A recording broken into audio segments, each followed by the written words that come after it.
The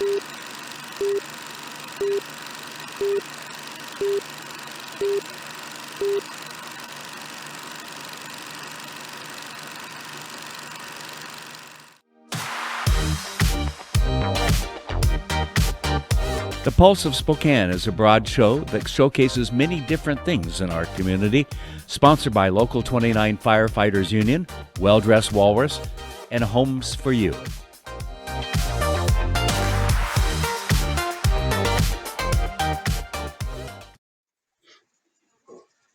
Well, welcome into this remote edition of the Pulse of Spokane on Spokane Talks. Welcome into my very humble and meek little home studio setup. I'm joined here with Tom Clark, the president of the Spokane Association of REALTORs.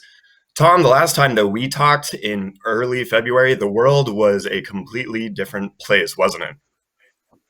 It was much different. Yeah, I was just mentioning last night that it seems like the last month only took a week. Yeah, that's right. I know. In some ways, I mean, for me personally, it felt like we were in March forever just because so much happened, and day in, day out, there was so much new information and everything going on with the politics and policies and just everything. It's been crazy.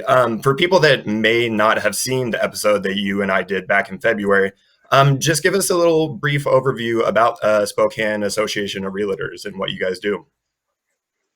Well, the Spokane Association of Realtors operates the multiple listing service and basically serves all the real estate professionals in the Spokane area.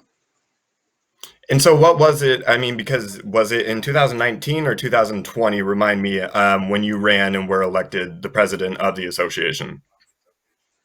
Well, I ran in 2018 for the president-elect position for 19, which put me in the president's position for 2020. It's a one-year position. Okay. And why was that something that you wanted to do, wanted to seek out? I've asked myself that same question a couple of times. I just have always been, I kind of like to be standing in the front rather than in the back.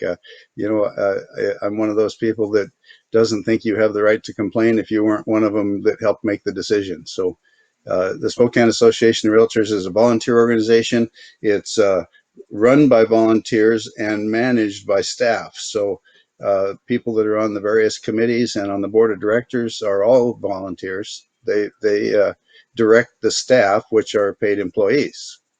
And so, I always think I have the right to complain if I also was part of the decision. Yeah, there you go. It's safe to say you can feel a little less guilty about complaining. Is that right? That's exactly right. Yeah. Perfect. Yeah, that's as valid of a reason as anybody could possibly have. So with everything, we touched briefly, of course, this was back in February, about the current state of the real estate market and specifically in the greater Spokane area. So how have you seen it change, or what is it looking like now with everything that's going on with COVID-19? Well, COVID-19 changed the complete landscape. It, for a few days last week, we were basically just house ridden. We were stay home, stay healthy. There wasn't an opportunity to meet with a client. There wasn't an opportunity to have any face-to-face or personal interaction with anybody. It was all electronic. On Friday night last week, the governor allowed the real estate community some essential tasks, which were involved with just getting one person at a time in a house, whether it to be for a home inspection, an appraisal, to show the house, or to show it, to do a walkthrough with a buyer or something like that. But so that changed quite a bit, and of course all of the protocols are real specific. Make sure that we wear gloves and masks and sterilize going in, sterilize going out. Don't leave anything behind. So it's very critical that only two people are in the property on any given time, and that we control the situation.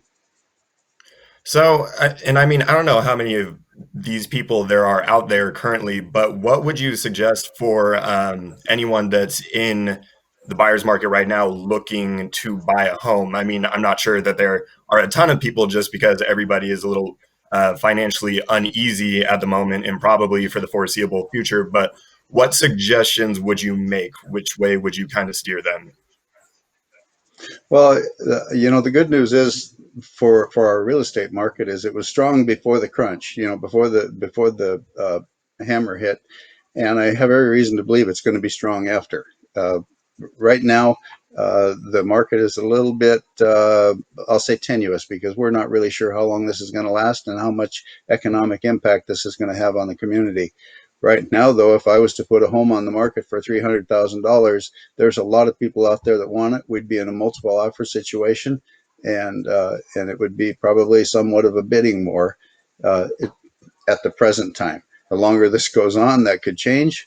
But homes that are priced right and in the right spot in the market have a very good chance of selling today. So there's still buyers that are out there. There's still buyers that are motivated. There are still sellers that need to sell, and they're motivated. So um, for the time being, it's been pretty much business has stayed moving fairly briskly. However, we see that things are going to start slowing down a little bit. We had a few more sales in March this year than March last year, but we also saw kind of a surge at the end where people were trying to get things closed up rather than have them drag on any longer. And correct me if I'm wrong, but I think I recall from our last conversation back in February that you were mentioning that a specific problem that Spokane was facing was just the lack of inventory. In your perception of it, what would you attribute that to? Well, I think there's a lot of things to attribute it to. Back in 2008, 2009, when we went through the recession, the home builders backed off a great deal, and so we've had kind of a shortage of new homes coming on the market for close to the last 10 years. Every year there's been fewer than there were, at that time 10 years before. So I think that's a big part of it is the new home construction is not as brisk as it could have or possibly even should have been. Um, Also, there's the number of lots to develop are quite limited. Our growth management boundaries and the GMA has been it hasn't been expanded for a long time, and it's not due to be expanded until 2025 now. So unless we have some major changes in the political landscape, we're probably going to be in this soup for a little bit until we have an opportunity to develop more properties and build more new construction. Another factor that I'm not sure if we talked about before is the availability of the tradespeople. The Hmm. longer this downturn it affects us right now, the more difficult it's going to be to have trained, ready to go tradespeople when things do pick up again. So there's more than one element to it. Yeah, I'm sure just like most things, it's a combination of many things, as it sounds like it is. I was reading that you guys were launching or have already launched the Vacant and Abandoned Homes Coalition. I was wondering if you could touch a little bit on that because that sounded like a really cool thing that you guys are doing. Well, we're working towards it, and we're working, to have some alliances with some other organizations to take some of these homes that are a blight in the neighborhood, because there are some in various neighborhoods where there's two, three, four properties. If I remember correctly, I was told there were about 3,000 abandoned or vacant Hmm. homes that are in a state of disrepair in all the neighborhoods around the city. And so our thinking on that is if there were a way to get those polished up and ready to put on the market, if only 10% of those came on the market this next year, we'd have another 300 homes available. And that would be an incredible thing.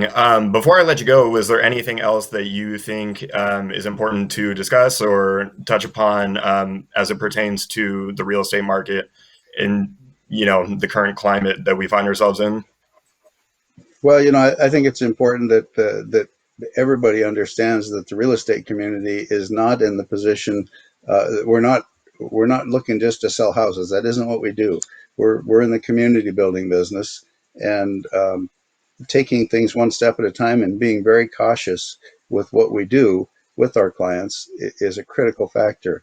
We want everybody to remain healthy. We want everybody to remain strong.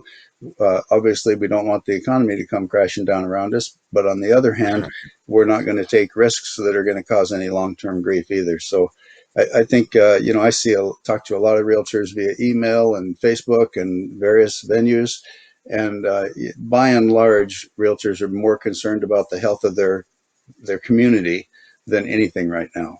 So, I don't see anybody being willing to out of, let's say, greed, go and sell one more house at the risk of at possible risk of anybody.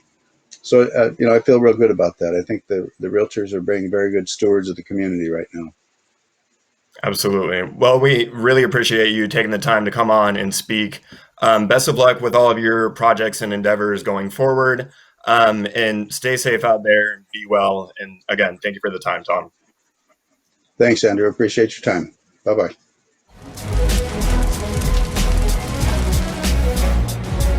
Well, this is Bloomsday in Spokane. We got about 40 firefighters and their friends and family handing out 40,000 cups of water as the day goes by. It's a very good opportunity to see the public and support them and help them out and cheer them on during Bloomsday. It's one of the best things about Spokane is that we have these major events and the whole community comes together not just to participate, but to volunteer and show that they really care about our city and making our city look great. This type of an event really is emblematic of Spokane because so many people get involved. We have 50,000 people probably running this race. Always has been a very huge event. Right now we're at the corner of Broadway and Nettleton. It's the last water station before the finish, so people are pretty much dehydrated by the time they get to us. They really need our water. The water stations are a vital part, especially on warm days like today. It's real important that we have the volunteers to help with that. Without the volunteers, Bloomsday wouldn't exist. All up and down the course, there are people that are involved in this celebration. It really is a celebration of what Spokane's all about.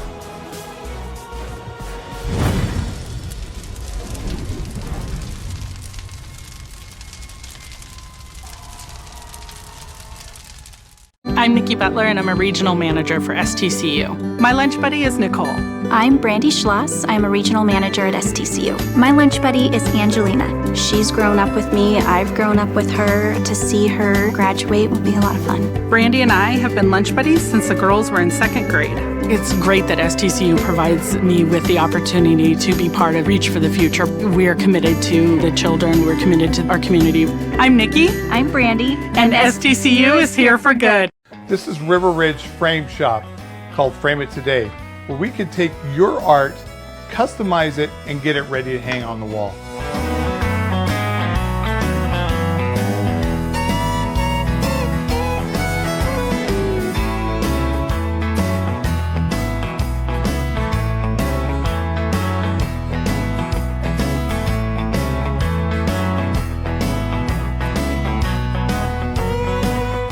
Here at River Ridge Hardware, 2803 West Garland. Welcome to a new kind of talk show, Spokane Talks, where you find news, views, and conversations that include respect for opinions, facts, and diversity. Spokane Talks, Saturdays at 8 a.m. on Fox 28. Thanks for watching. Ask the host a question, recommend a guest, or check out any of our other programs on Facebook, YouTube, Twitter, Apple Podcasts, Spotify, or SpokaneTalksMedia.com. Sponsored by Local 29 Firefighters Union, Well Dressed Walrus, and Homes for You.